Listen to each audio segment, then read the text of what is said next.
नमस्ते। मैं प्राध्यापक शिरीष कुलकर्णी बड़ौदा की Maharaja Sayajirao university faculty of commerce में department of accounting and financial management में प्रोफेसर रहा। बाद में सरदार पटेल यूनिवर्सिटी विद्यानगर का वाइस चांसलर रहा। आज मैं कुछ अति विलासित लोगों के बारे में बात कर रहा हूँ। Those who are ultra high net worth individuals, जिनके पास पैसा इतना है, अल्ट्रा को छोड़ दीजिए, फिर भी अगर हाई नेटवर्थ इंडिविजुअल्स, उनके पास पैसा इतना है कि उस पैसे का क्या क्या करना चाहिए, उसके बारे में मैं आपसे बात करने जा रहा हूँ। ठीक है, कोई लोग ऐसे हैं कि जो कैलकुलेटिव भी है, कुछ लोग ऐसे हैं कि जो सिर्फ एक प्रकार से एंजॉयमेंट, स्टेटस, ऐसे कुछ चीज़ों के लिए रियल एस्टेट में अपने पैसे को पार्क करते हैं। यानी मैंने और एक चीज़ कहा कि भाई where to park the money, they have more than enough money, so where to park. मैंने कई बार ये कहा है कि भाई इस देश में दो प्रकार के लोग हैं। एक है जो बहुत अमीर है और दूसरे जो है वो बहुत गरीब है। मैंने शायद ये भी आपको कहा था कि हम 5th economy across the globe, ऐसा कहा जाता है, आज तो है। तो थोड़े समय के बाद ये 4th भी होने वाला है, और उसके बाद में ऐसा कहा जा रहा है कि 3rd इकोनॉमी यानी अमेरिका, चीन और भारत, ऐसा होने वाला है। यह एक चीज है। मैं तो एक बार ये भी कह चुका हूं कि भाई ये जो अमीरों वाला विषय है, इस विषय में तो हम ऑलरेडी 3rd में है। यानी जो बिलियनर्स है, उन बिलियनर्स की संख्या और उनकी प्रॉपर्टी, उसको अगर लिया जाए तो हम ऑलरेडी 3rd नंबर पर है। जैसे मैंने कहा कि भाई ये अमेरिका, चाइना और फिर भारत, यानी बिलियनर्स क्लब में अगर हम कहें तो हम ऑलरेडी 3rd है। लेकिन क्या हम other side of the coin देखें तो इस देश में अगर 193 कंट्रीज को अगर एक साथ सोचा जाए और उसमें पर कैपिटा इनकम भारत देश के नागरिकों का क्या है, वो नंबर कहाँ आता है मालूम है? अबोव 150। यानी 193 कंट्रीज में हमारा 150वां नंबर आता है। जो मैंने कहा, एक बार ये भी बात हुई थी कि भाई हम दोस्तों के बीच में यह विषय आया था कि भाई मैं इन्वेस्ट कर रहा हूं तो मुझे कम से कम 15% का रिटर्न मिलना चाहिए। कोई तो 20% भी कहते हैं। एक बार मैंने ये भी कहा था कि भाई म्यूचुअल फंड्स में ICICI प्रूडेंशियल 5 साल में 21% हमें रिटर्न देता है। इस प्रकार से बात भी हुई थी। तो मैंने उनसे कहा था कि भाई ये ठीक है, आप कमाएंगे, लेकिन डालेंगे कहाँ? इसका पार्किंग के बारे में कभी सोचा है क्या? वो बोलते नहीं, हमारे बच्चे सुखी हो। मैंने बोला यही गलत है। बच्चों को सुखी बनाने के लिए आप गलती कर रहे हो, क्योंकि आपने संघर्ष किया है, उसकी अपॉर्चुनिटी बच्चों को नहीं देंगे, यानी उनका डेवलपमेंट आप बंद कर रहे हो। ये ठीक नहीं है। ठीक है, चलिए ये सारी बातों को अगर एक साइड पर रखते हैं, तो अभी मैं जो बात करने जा रहा हूँ ऐसे बिलियनर्स के बारे में, जो हाई नेटवर्थ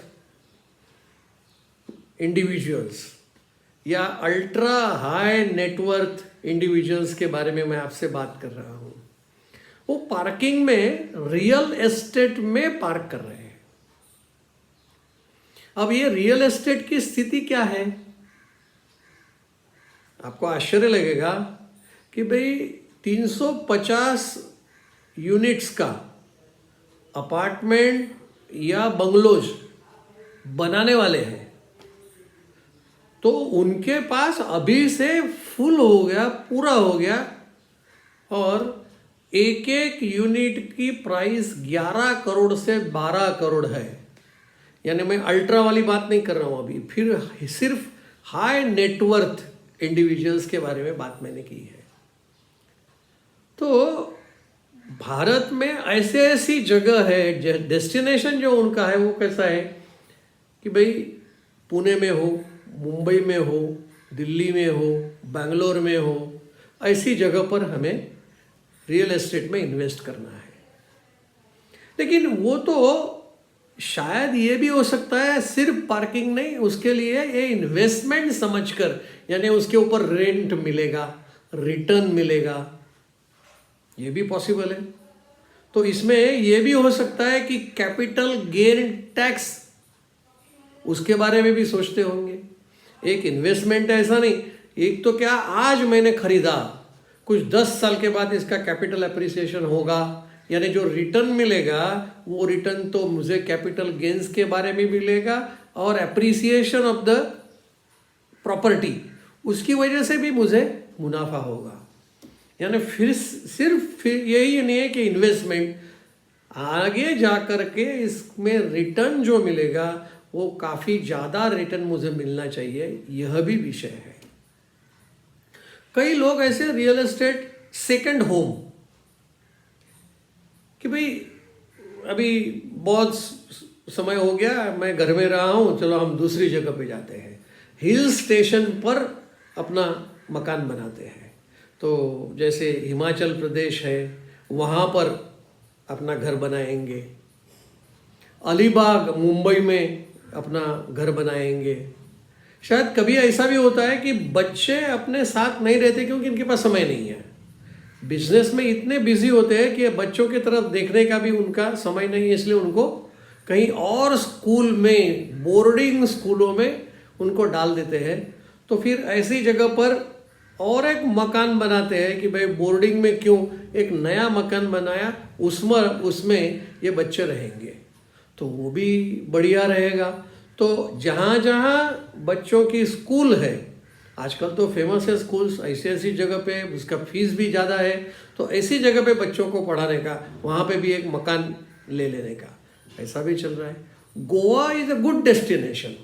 गोवा में सी शोर पर अगर हमें बंगला बनाना है तो एंजॉयमेंट ही है। सिर्फ गोवा, अलीबाग ऐसा ही नहीं है, कई जगह ऐसे हैं। आजकल तो दापोली में जाना चाहते, नेरल में भी जाना चाहते हैं, तो वो मुंबई से बाहर है, इसलिए मुंबई में रहते हुए भी हम सुखी है, अच्छे रहेंगे। इस प्रकार से कुछ नए नए डेस्टिनेशंस आते हैं।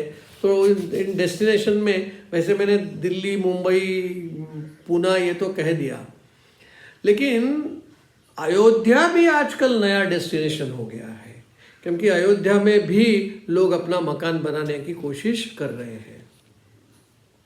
मैंने शायद आपको यही कहा कि भाई भारत के अंदर, हमारा देश के अंदर मकान बनाना ये तो ठीक है, विद इन इंडिया, लेकिन क्या they can have real estate outside India?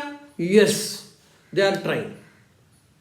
कितने मिलियन डॉलर का, 20 से लेकर 80 मिलियन डॉलर तक का आउटसाइड इंडिया वो लोग अपना मकान बनाना चाहते हैं।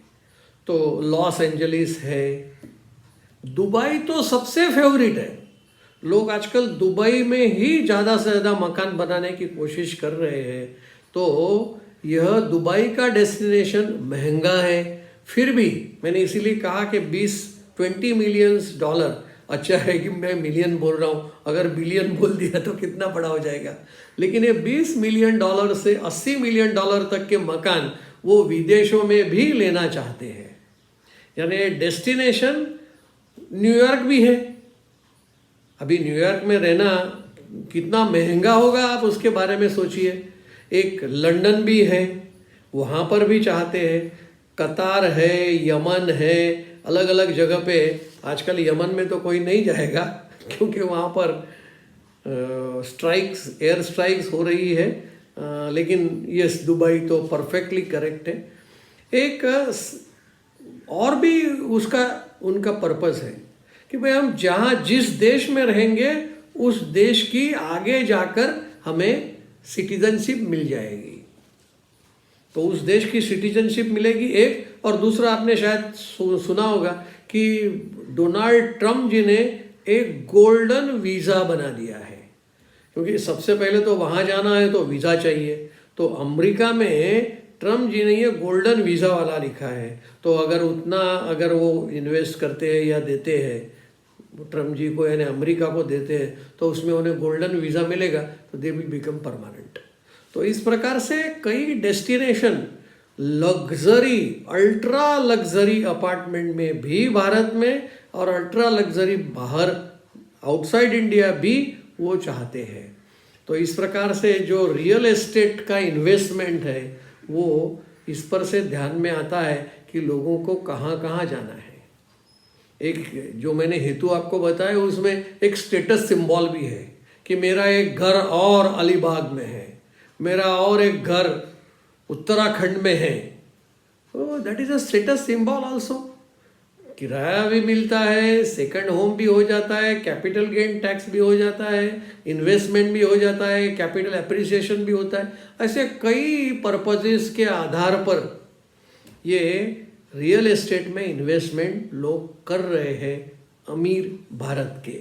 लेकिन दूसरी साइड भी मैंने आपको कही कि भाई हम कैपिटल पर कैपिटा इनकम के बारे में जो सोच रहे हैं वो गरीबों के बारे में अमीर कभी सोचेंगे क्या? शायद आपको याद होगा माइक्रोसॉफ्ट के को फाउंडर, अभी कुछ दिन पहले ही मैंने कहा था कि उन्होंने अपने $200 बिलियन ट्रस्ट को दे करके गरीबों में, पुअरेस्ट पीपल को वो हेल्प करना चाहते हैं। तो क्या ये हमारे अमीर इस प्रकार से पार्किंग कर रहे हैं यानी उसका उपयोग करेंगे या नहीं करेंगे, कब करेंगे, कितनी बार साल में करेंगे वो मालूम नहीं, लेकिन पैसा इन्वेस्ट करेंगे इसकी जगह का अगर हम किसी का पेट भरने का प्रयास करते हैं तो कितना अच्छा रहेगा। हमारे यहाँ एक बैंक का कर्मचारी है, वो बैंक का कर्मचारी रोज किसी मिडल लेवल के लोगों को अनाज देता है। तो क्या ये अमीर लोग ऐसे कुछ, अगर ये माइक्रोसॉफ्ट के को फाउंडर ऐसा कुछ कर सकते हैं तो क्या हर्ज क्या है उसमें? तो इसलिए भारत के गरीबों को मदद करने के लिए कुछ अमीरों ने भी करना चाहिए, ऐसा मुझे लगता है। बस इन्हीं शब्दों से मैं अपनी वाणी को विराम देता हूँ। Thank you.